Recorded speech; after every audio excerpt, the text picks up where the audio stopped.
Salam sejahtera, saya Surendra Sangkaran bersama Nora Zlinda Saad dan Jagdiswaran Sarunathan dari Universiti Utara Malaysia akan berkongsi dapatan kajian kami yang bertajuk Keberkesanan Pembelajaran Berasaskan Permainan Semasa Latihan untuk Guru. Blueprint Pendidikan Malaysia 2013-2025 menekankan kemahiran abad ke-21, pemanfaatan ICT dan pembangunan profesional guru bagi mentransformasikan sistem pendidikan. Game-based learning muncul sebagai pendekatan berkesan yang meningkatkan motivasi, penglibatan dan interaksi pelajar serta mengurangkan kebimbangan penilaian. Cabaran semasa yang dihadapi adalah tahap pelaksanaan dan pemahaman GBL dalam kalangan guru masih rendah, memerlukan latihan khusus dalam reka bentuk dan pengintegrasian permainan dalam PDP. Kualiti guru mempengaruhi pencapaian pelajar, namun keberkesanan latihan profesional masih rendah dengan hanya separuh sesi pembelajaran dijalankan secara berkesan. Pendekatan latihan konvensional yang berasaskan kuliah menyebabkan guru pasif, kurang interaksi dan menjejaskan keberkesanan CPD. Pembelajaran berasaskan permainan menjadikan latihan lebih menarik, menyeronokkan dan meningkatkan penglibatan serta motivasi peserta. Kajian ini bertujuan untuk menilai keberkesanan pembelajaran berasaskan permainan dalam latihan profesional guru bagi memperkukuh pelaksanaan CPD yang lebih interaktif dan berimpak tinggi. Dengan itu, objektif kajian ini bertujuan mengenal pasti perbezaan pencapaian peserta latihan guru antara game-based learning dan latihan berasaskan konvensional.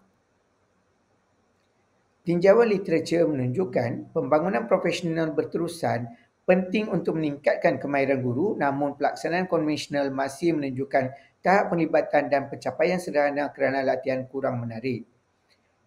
Integrasi pembelajaran berasaskan permainan dalam CPD dapat memperkukuhkan keberkesanan latihan melalui pembelajaran aktif, pengalaman dan interaksi sosial. GBL terbukti meningkatkan pencapaian motivasi dan keterlibatan peserta latihan melalui persekitaran pembelajaran interaktif, kompetitif dan menyeronokkan. Kajian menunjukkan pembelajaran platform seperti Quizizz dan Kahoot dalam latihan guru meningkatkan kefahaman, motivasi dan pelibatan peserta, menjadikan GBL strategi berkesan untuk memperkaya pelaksanaan CPD. Kajian ini menggunakan reka bentuk kuantitatif, kuasi eksperimen dengan pra dan pasca ujian. Kumpulan eksperimen terdiri daripada 12 orang guru besar dan kumpulan kawalan terdiri daripada 11 orang guru besar dan mereka dipilih daripada daerah SIG dengan menggunakan purposive sampling. Instrumen kajian adalah ujian pra dan pasca ujian. Analisis data dibuat dengan menggunakan ujian T bebas.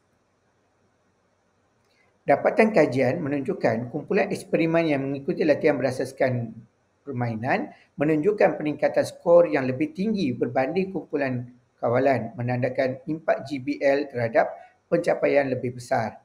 Dapatan ini sejajar dengan kajian Potteris et al. Dan Hamari et al. Yang menunjukkan elemen permainan seperti maklum balas segera, persaingan dan ganjaran intrinsik meningkatkan kefahaman serta pergerakan ilmu peserta.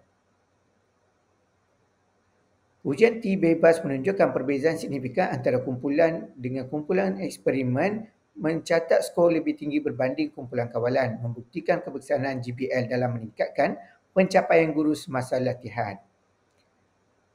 Dapatan ini menyokong self-determination theory dan juga flow theory yang menjelaskan bahawa elemen autonomi kompetensi, keterhubungan dan keseimbangan cabaran meningkatkan motivasi serta pelibatan aktif peserta. Kajian ini mempunyai 3 implikasi utama, iaitu implikasi teori menyokong kepada konstruktivisme dan motivasi kendiri dalam kalangan guru. Implikasi amalan, modul latihan guru perlu integrasikan GBL iaitu Game Based Learning supaya lebih interaktif dan menarik.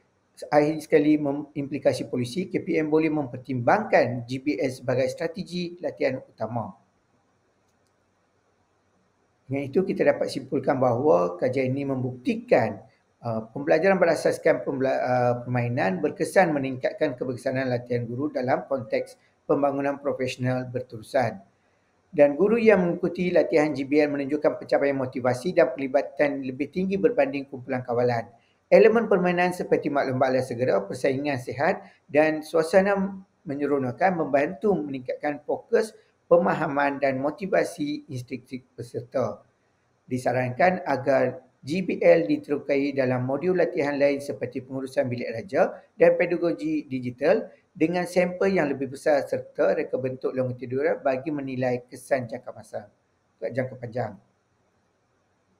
Okey, dengan itu dah selesai sesi pengentangan kami. Sekian, terima kasih.